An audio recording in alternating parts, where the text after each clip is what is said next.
Saya tahu ada yang mengatakan saya ini bodoh, pelongo-pelongo, tidak tahu apa-apa, Fir'aun, tolol, ya enggak apa-apa. Sebagai pribadi saya menerima saja. Tapi yang membuat saya sedih, budaya santun dan budaya budi pekerti luhur bangsa ini kok kelihatannya mulai hilang. Kebebasan dan demokrasi digunakan untuk melampiaskan kedengkian dan fitnah.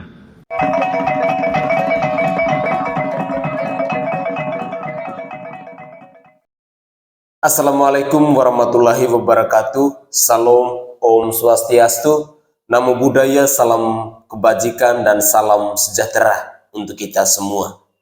Saudaraku sebangsa dan setanah air, para penonton kanal YouTube-ku yang sangat saya hormati dan sangat saya cintai.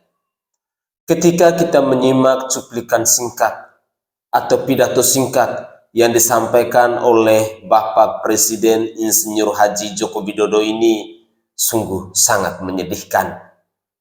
Saya merasa terharu, saya merasa ibah. Terharu karena seorang Presiden Joko Widodo selalu dihina. Jokowi ada yang mengatakan dia tolol. Jokowi ada yang mengatakan dia Firaun. Jokowi ada yang mengatakan dia pelanga-pelongo dan lain sebagainya. Tetapi seorang Joko Widodo begitu sedih ketika mendengar hujatan-hujatan ini yang ditujukan kepada dirinya. Saudara, dalam cuplikan video tadi, Jokowi menyampaikan kepada kita semua bahwa mari gunakan hak demokrasi kita untuk membangun bangsa dan negara ini, bukan untuk mencaci maki dan saling fitnah. Dalam muatan video saya kali ini, saya ingin membuktikan perkataan-perkataan yang menyatakan bahwa Jokowi itu tolol, Jokowi itu Firaun, Jokowi itu pelanga-pelongo, dan lain sebagainya yang disampaikan oleh orang-orang yang mungkin bagi saya mereka sedang frustrasi. Mereka sedang sakit hati ketika seorang Presiden Joko Widodo berkuasa di bangsa ini. Padahal bagi kita, elektabilitas Presiden Joko Widodo sangat luar biasa. Ada 82% lebih rakyat Indonesia yang puas dengan kinerja dari seorang Presiden Joko Widodo ini. Mari kita simak bersama-sama. Ambisi Jokowi adalah mempertahankan legasinya. Dia masih pergi ke Cina buat nawarin IKN. Itu bajingan yang tolol. Bajingan yang tolol. Sekarang ya, betapa Rocky Gerung itu siapa? Tapi dia bisa ngomong seenak jidat. Tapi dia bisa ngomong seenak jidat. Gitu kan? Di zaman Pak Harto, 2 hari dia ngomong. 2 hari saya berani taruhan kuping saya hilang. 2 hari selesai. Di zaman Pak Harto, 2 hari dia ngomong. 2 hari saya berani taruhan kuping saya hilang. 2 hari selesai. Enggak, bukan soal ditangkap doang, hilang. Kan soal ditangkap doang, hilang. Anda nggak percaya itu? Anda masih bisa tanya sama Eva Arnas, suaminya hilang. Jadi Hamdun. Iya, dan saya kenal betul. Banyak Wiji Tukul saya kenal, hilang. Saiki nekon-nekon. Misalnya hasil pemilu itu kan mencerminkan tingkat kedewasaan dan ketidakdewasaan rakyatnya, betul enggak? Bahkan juga algoritma pemilu. Saiki misalnya pemilu 2024 itu kon gak mungkin menang. Wis ana sing menang kita saiki. Wis ana sing menang. Karena Indonesia dikuasai oleh Fir'aun yang namanya Jokowi, oleh Korun yang namanya Antoni Salim dan 10 naga, gak 9, 10 saya kira. Terus Haman yang namanya Luhut. Nah ya. Jadi negara kita itu sesempurna dicekel cek, ini sekarang bocor-bocor dicekel cek oleh Fir'aun, Haman dan Korun. Itu seluruh sistemnya, seluruh perangkatnya, semua alat-alat politik dan alat sejarah sudah dipegang mereka semua, dari uangnya sampai sistemnya sampai otoritasnya sampai apapun sudah dipegang. Jadi kon milih sapa yang kowe wis ana sing menang. Pak Jokowi yang katanya pelongo-pelongo, yang diejek orang apa? Firaun kata orang. Sudah 46 tahun tidak pernah alfa sholat tahajud, selalu puasa Senin Kemis. Pantes beliau jadi presiden. Yang katanya pelongo-pelongo itu mencengangkan dunia internasional. Tuh gara-gara jalan tol semua urusan jadi mudah gitu nggih. Saking senepnya kali Pak Jokowi, alah jalan tol nggak bisa dimakan. Enggak, cangkemnya siapa yang mau makan jalan tol? Saya pengen tahu dulu. Jalan tol nggak bisa dimakan. Ya iyalah, emang bukan untuk dimakan kok. Saking senepnya sama Pak Jokowi nggak mau lewat jalan tol, nggak mau. Karena jalannya Jokowi. Setahun, 2 tahun, 3 tahun, kemarin boleh mudik Lebaran, nggak dilarang lagi karena Covid. Mudik dia ke Palembang, pulang mudik keluar enak. Sekarang 3 jam nyampe Palembang. Kata saya, Jokowi. Tuh Pak, ibu kota negara, ibu kota Nusantara, mengapa dibangunnya di Kalimantan? Untuk pemerataan pembangunan. Papua dibangun. Sekarang larangan ekspor nikel, dunia internasional ribut gara-gara Indonesia melarang ekspor nikel. Pak Jokowi kekeh demi kemajuan Indonesia, maka dilarang ekspor nikel, bauksit, batu bara, minyak kelapa sawit. Gara-gara geger kemarin minyak goreng mahal, Pak Jokowi sebel betul itu. Oke, sekarang rasakan. Mereka kontrol harga minyak goreng. Kita stop ekspor minyak kelapa sawit. Kita produksi di dalam negeri. Tepuk tangan dulu. Niki sing pelongo-pelongo yang katanya gagah belum tentu berani kayak gitu. Freeport kita ambil.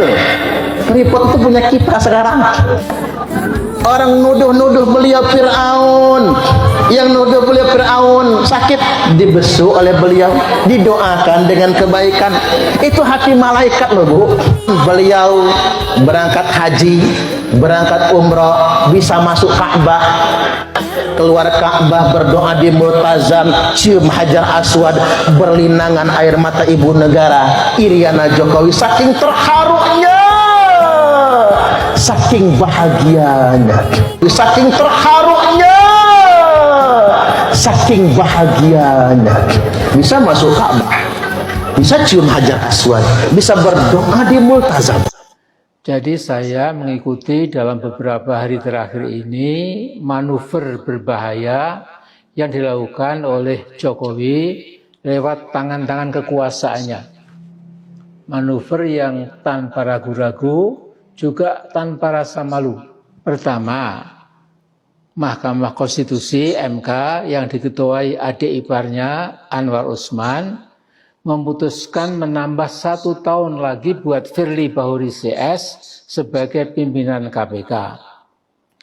Jadi Anwar Usman yang sering mengatakan tidak pernah takut kepada siapapun kecuali pada Allah Subhanahu wa taala, ternyata juga takut pada kakak iparnya, Kakanda Joko. Nah berikutnya tentu seizin Jokowi, Mahfud MD membentuk tim percepatan reformasi hukum. Tim ini terdiri dari pakar-pakar hukum kenamaan. Mereka bekerja sampai akhir Desember tahun 2023 ini. Itu rencananya.